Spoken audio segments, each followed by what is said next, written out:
Hello రే, ఆ corporator number పంపించిన ఫాస్ట్. ఏమైందిరా? అంకుల్ ఇంకా ఎఫ్ఐఆర్ రాలేదు అంకుల్, రండి. Sir, Balu father sir. నమస్తే sir, I'm Sundararamurthy, excise department. కూర్చోండి. Thank you. వాడు మా అబ్బాయి సార్. ఎఫ్ఐఆర్ ఫైల్ చేయకండి సార్, వాడి ఫ్యూచర్ బాగలేకపోతుంది. ఒక స్కూల్ టీచర్ చేయి నరికేసి వచ్చాడు. అలాంటి వాడి మీద ఎఫ్ఐఆర్ ఫైల్ చేయక ఏం చేయమంటారు? తప్పు చేసిన కుర్రాన్ని ఇలాగైనా వెనకేసుకొచ్చేది? సార్, వాడి చిన్న వయసులో స్కూల్ బస్సులో ముందు సీట్లో ఉన్న అమ్మాయికి పీరియడ్స్ వచ్చి ఇబ్బంది పడితే వాడి షర్ట్ తీసిచ్చి అక్క ఇది కట్టుకుని ఇంటికి వెళ్ళు అని పంపించాడు. వాడి ఇంటికి వచ్చాక షర్ట్ ఎదురా అని అడిగి 4 దెబ్బలేశాను.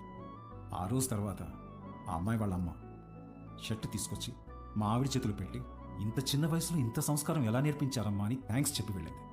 అది సార్ మా పెంపకం.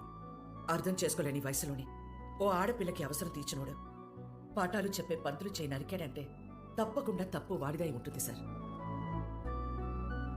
స్కూల్ మేనేజ్మెంట్ ఎవిడెన్స్ తీసుకుని వస్తున్నారు. సారీ, అర్థం చేసుకోండి ప్లీజ్.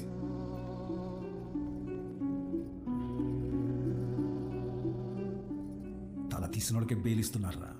చేతికే ముందులే చూసుకుందాం. Sir, CCTV footage. కూర్చోండి. కంప్లైంట్ ఫైల్ చేయండి. సంతకం పెట్టండి. మన స్కూల్లో నాకు తెలీదు. కేసు లేదేం లేదు. మేడం, బయలుదేరండి. మీ నాన్నగారు నేను మాట్లాడతా, బయలుదేరండి. ఎవరమ్మా నువ్వు? మా చైర్మన్ గారు కూతురు. పదాంటి రండి అంకుల్. రా బాలు, ఏముండదులే రండి. Come. Madam, thank you madam. పర్లేదు బాలు. బాలు, మీ నాన్న లోపల నీ చిన్నప్పుడు విషయం చెప్పినప్పుడు వాళ్ళు ముచ్చటేసింది తెలుసా? నేను పెంచుకోవాలని ఉంది. దా మా ఇంటికి వచ్చి. మా అమ్మ ఒప్పుకోదండి. మీ అమ్మకు మీ అన్నున్నాడుగా. నాకు మా అమ్మ ఒక్కతేగా. ఓ పని చేయండి, ఓ మంచి రోజు చూసుకుని మీరే మా ఇంటికి వచ్చేయండి. లైఫ్ లాంగ్ ఉండిపోవచ్చు మీరు. లైఫ్ లో ఉండిపోవచ్చు.